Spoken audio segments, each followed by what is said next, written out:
Hey, what up, everybody? It's your boy Rev. This time it's not a quick tutorial. In fact, I'm actually convinced that this is probably going to be maybe one of the least watched videos on the channel.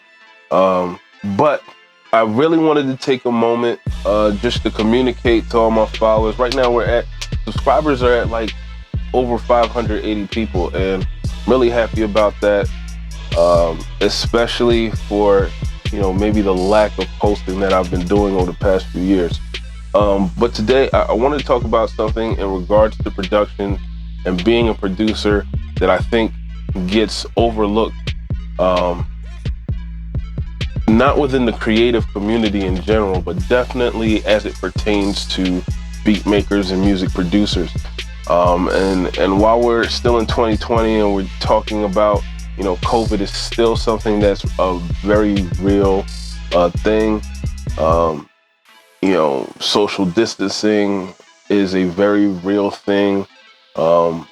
Life has not been normal for most of us for, the past 6 to 7 months. I just wanted to talk about the mental health of a producer, okay? Especially if you're up and coming as a producer, and especially in a time right now. A time like this, you can't take meetings like how you used to. You can feel very stagnant in what you're accomplishing in this season.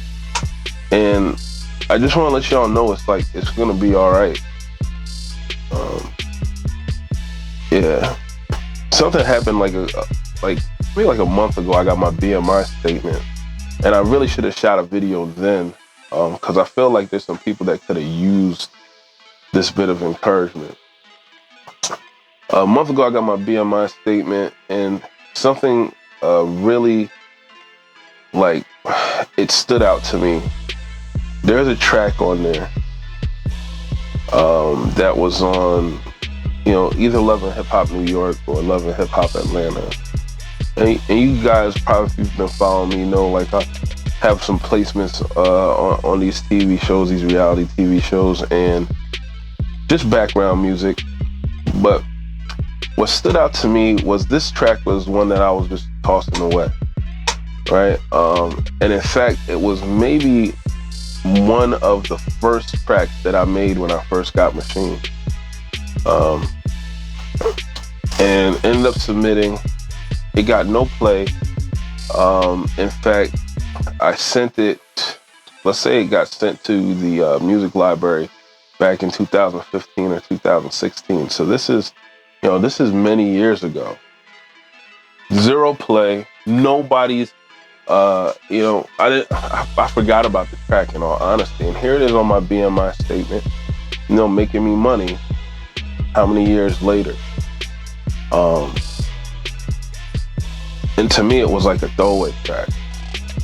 And I know that there's a challenge with creatives just in general, but as a music producer, because there's so much that you have to invest to be able to do this, whether it's on software, whether it's on computer, hardware, keyboards, drum machines, VSTs, samples, loops, sounds.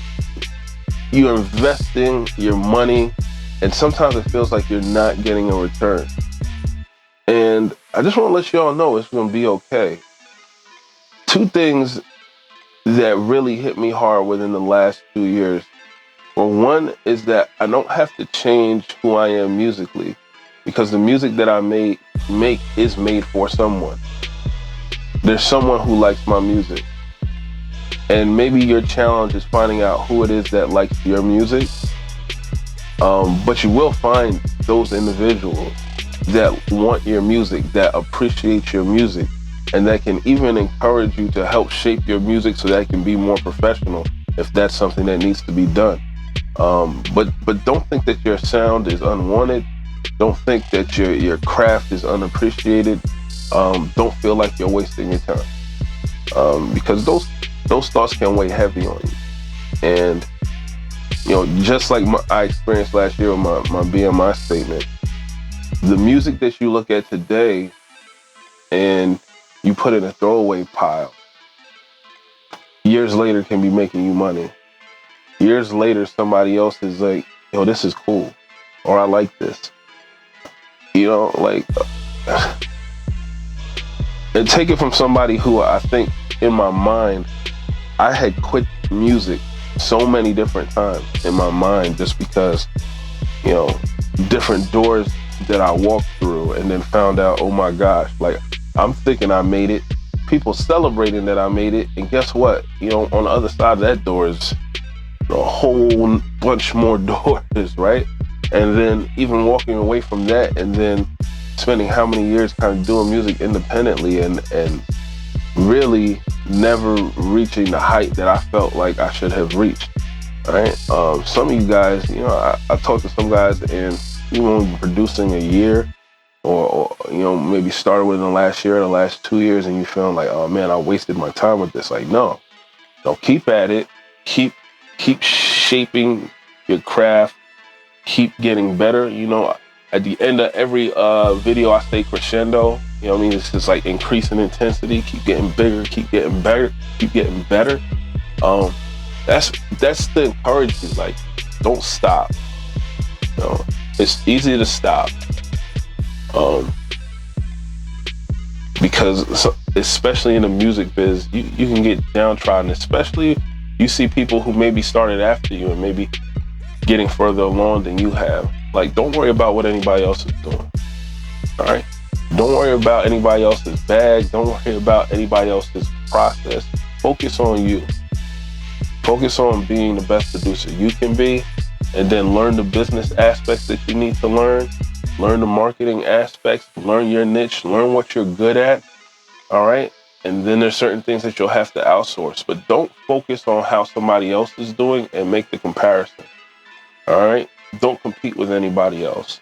Compete with yourself to continually just get bigger, get better. All right? It's going to be okay. All right? I know this is not producer talk. All right? It's not the kind of communication producers have with one another, but I want to tell y'all, it's going to be okay. All right? Your investment is not in vain. As many people that are on the earth, as many technological advancements have been made, your music will get heard. And if you keep searching, you keep researching, you keep networking, you keep connecting, eventually your music's going to get to the right hands. And it'll get heard.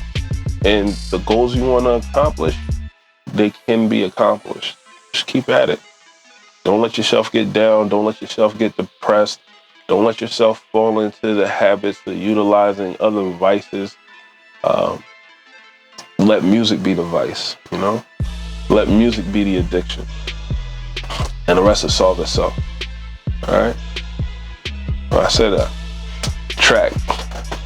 The track is literally 8-9 years old.